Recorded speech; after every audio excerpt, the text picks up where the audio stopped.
Get ready for an unfair advantage over your competition.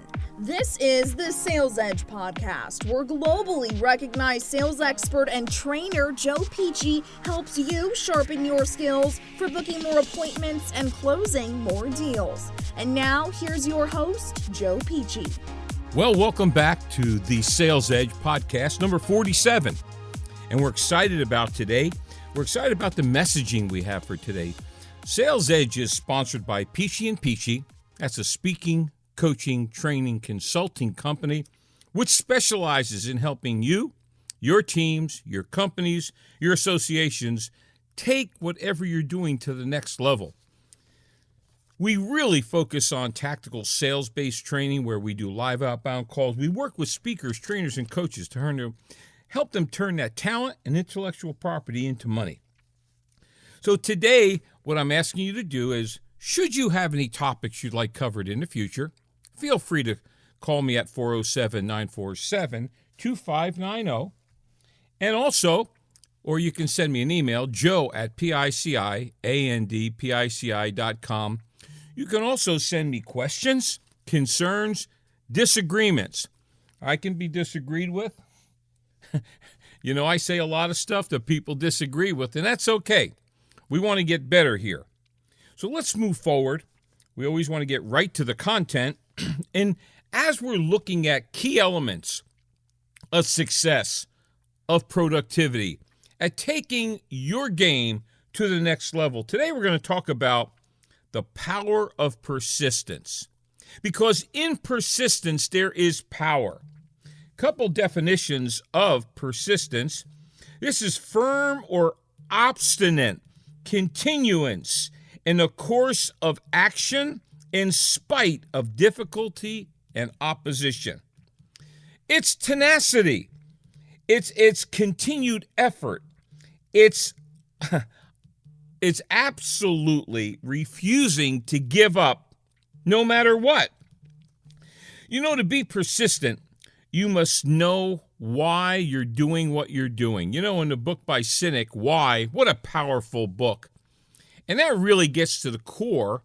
And I believe most people never get to the core of why they do what they do, what their goals are. And so we start with why. And what is your burning desire? We have to drive that stake in the ground. It's going to be very hard to create a persistence if you don't know where you want to go and why you want to get there. So that is very important. This morning I was on the phone with a coaching client, just a great young man who's pursuing his game in the consulting, coaching world and doing a great job of it. And we were talking about making correct choices with our time. And I said, and I won't mention his name. Some people don't like their name mentioned. I never asked him if he did, so I don't want to step over any lines. But I said to him, your degree of desire dictates every decision you'll ever make. The stronger your desire, the easier it is to decide, should I do this? Should I do that? And so let's just get right down to it. Why don't we quit quitting?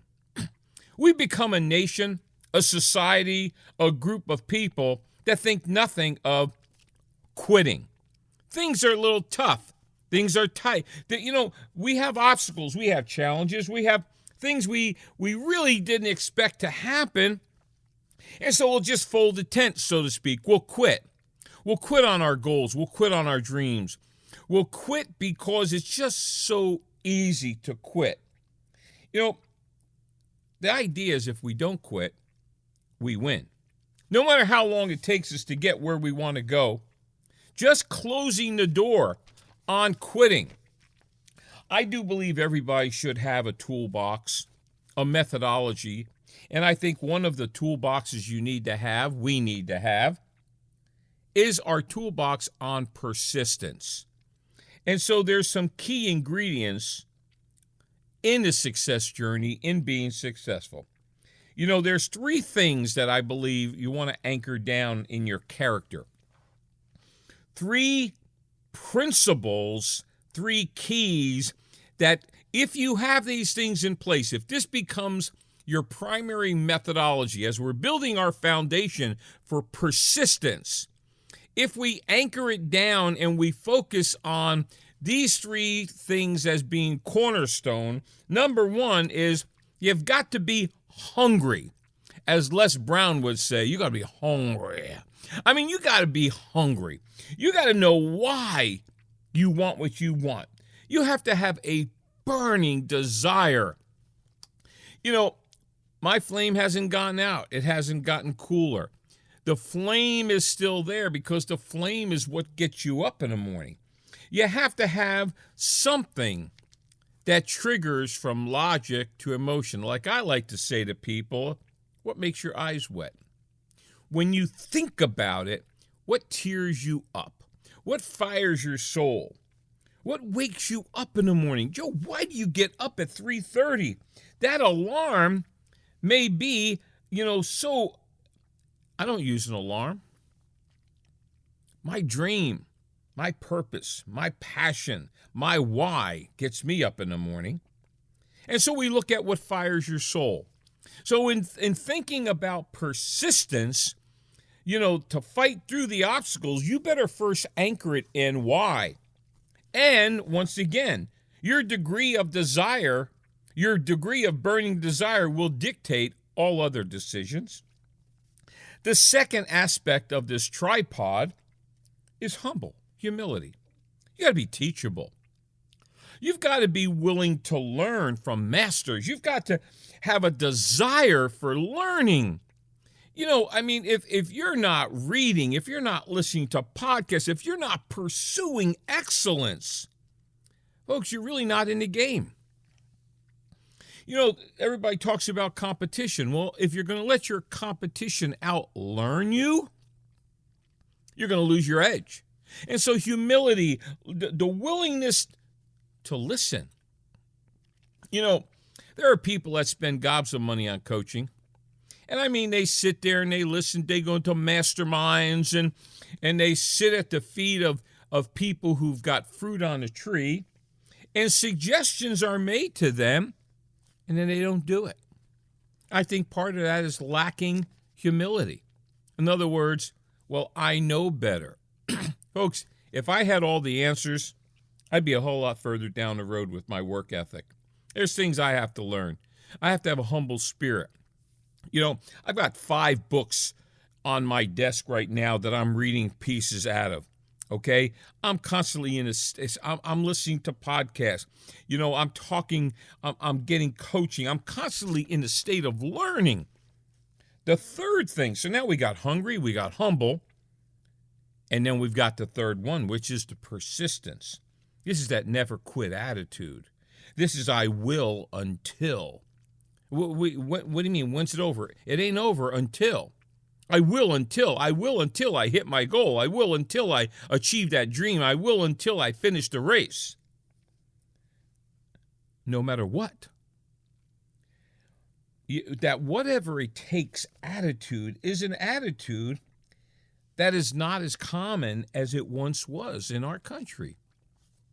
There's always an asterisk. I will until unless. No, I didn't say unless. I will until if. I didn't say if. I will until, I didn't say, I said I will until.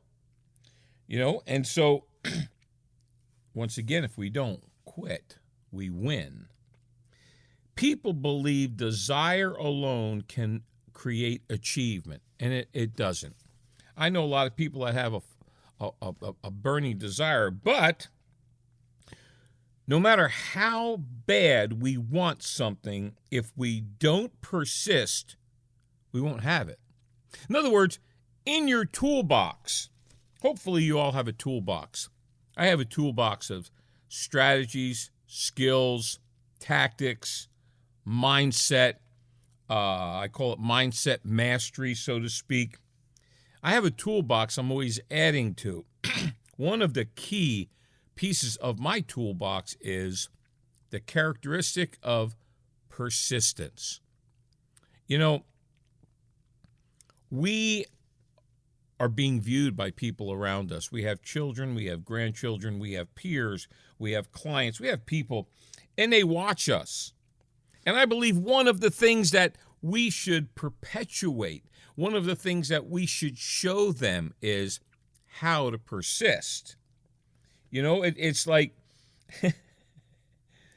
we have to be careful of allowing circumstances to dictate our philosophy of persisting. We can't have a set of persistent ethics unless something comes up. I get tired of hearing statements like, it wasn't my fault. It's not fair. Folks, life's not fair. I don't think anything about life that's fair. You know, I can't watch athletics anymore. I spent 20 years of my life coaching. I coached high school football, college football. I coached sports. And I stopped watching it completely. Number one, I don't have the time. I can't justify 3.5 hours of sitting in front of a television when there's more important things to do. However, I got tired of justification. You know, blaming the officials, blaming this, blaming the girlfriend had a fight with them the night before, blaming they didn't want to take responsibility. I can't understand how we got here. And so we have to understand the philosophy of persistence has nothing to do with whose fault it is, okay? Or is it fair? We have to develop the methodology and attitude for persisting. In life, we don't get what we want. We get what we deserve. Did you hear what I said? We don't get what's fair. We will only get what we're willing to settle for. And I watch people, and it's sad to say, I see a lot of people settling for because they're not willing to persist. Rewards and results do not come, listen, from starting, they come from finishing. So how many projects have we started in our life? How many starts that we've had, false starts? How many times have we started something with full intent to get somewhere, only to not finish? Your results and your success strictly comes from finishing. You know, I'm Italian. I love the Rocky series. And it's not because of the acting. It's not because of Stallone being Italian. I'm going to tell you why the Rocky series was a phenomenal series in our country. Why it came from really not a great script. The scripts are not very good. The acting's not very good. Music's great.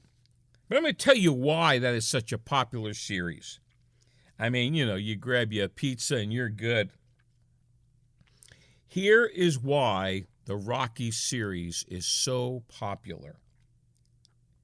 Because in every movie there's an initial desire. There's an initial want to. Then it goes to, there was a huge setback, tremendous doubt, and unbelievable defeat. Then there was a decision to persist and fight through, and then there was the victory. Now think about this. This Rocky series was a microcosm of life. I start, I hit the wall, I have the setback, I get kicked in the teeth, whatever. If I decide to persist, if I decide to have persistence, it's like a reload, a refocus, a restart. And if I persist, I win. You know, I got a friend, and he told me a story. He said in a village, there was this young kid, and he talked to one of the older villagers, and he said, "Hey, we're a success." And the older villager pointed down the road, and he said, "Son, success is down that road." And so this kid started down the road. He got walking down the road, and there was a hole in the road with a puddle, and he hit it and went flat, and there was a splat. With that, he picked himself up, and he came back. And he said, "Sir, I went down the road, and And there was no success there. Where is success? He said, son, I told you. Down that road is the key to success. And the kid went back, and he was walking down, and he hit the hole, and he went splat. And he came back, and he said, but sir, I don't understand. I went down the road, and I didn't find success. He said, son, success is on the other side of splat. What's splat for you? What splat have you hit? What challenges what keeps you from being persistent? Do you have a philosophy of persistence? Did you burn the boats? Do you have that toolbox which says, when the poop hits, persistence kicks in? In other words, you don't have situational ethics. You don't have the back door. You don't allow yourself to think, but it was the officials' fault. They shouldn't have called that pass interference. Folks, you're either persistent or you're not. Now let's move down. Most people quit just this side of success. Okay? Ross Perot, how about that for a name? Here is his quote. Most people give up just when they're about to achieve success.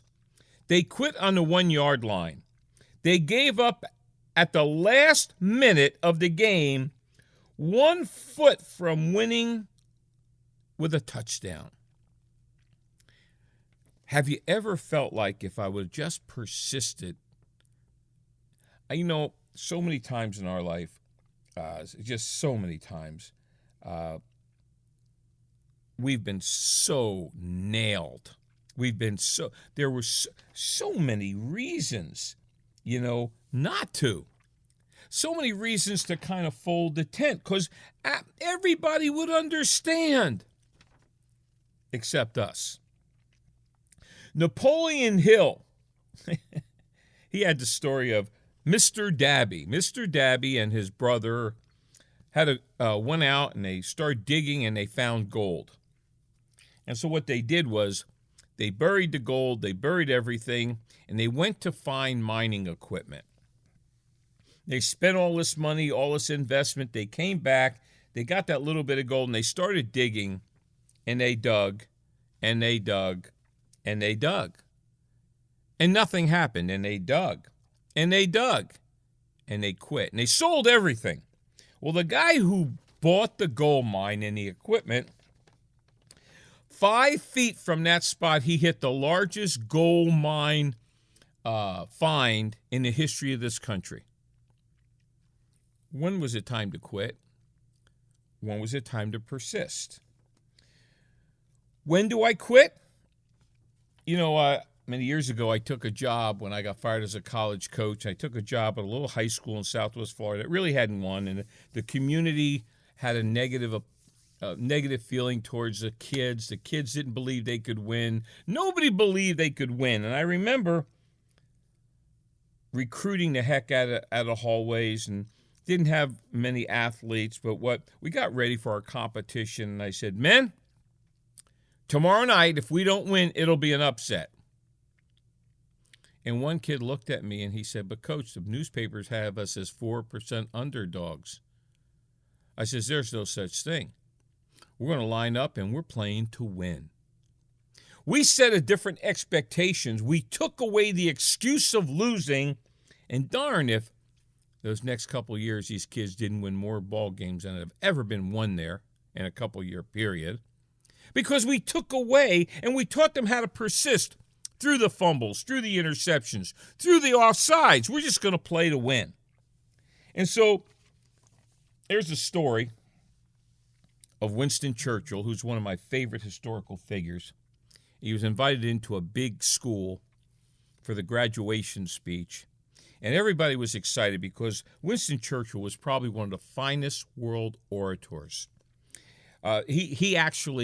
His speeches brought England through the Second World War. He was a major key, maybe the major key, in defeating Germany. And he walked up to the podium and stood behind the lectern. And everybody was just riveted. And he said, never give up. And then he paused. He said, never, never, never give up. With that, he put the microphone down and walked off. That's the persistence methodology. That is the way we should live our life. This is part one of persistence.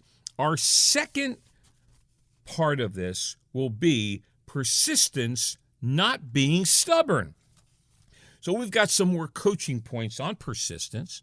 Take out your phone, type in the number 55678, write in the tag Sales Edge, one word, and text that. It'll take you to a link, which will take you to a landing page. You'll see our pictures. Scroll down. There's some free download books on LinkedIn on sales.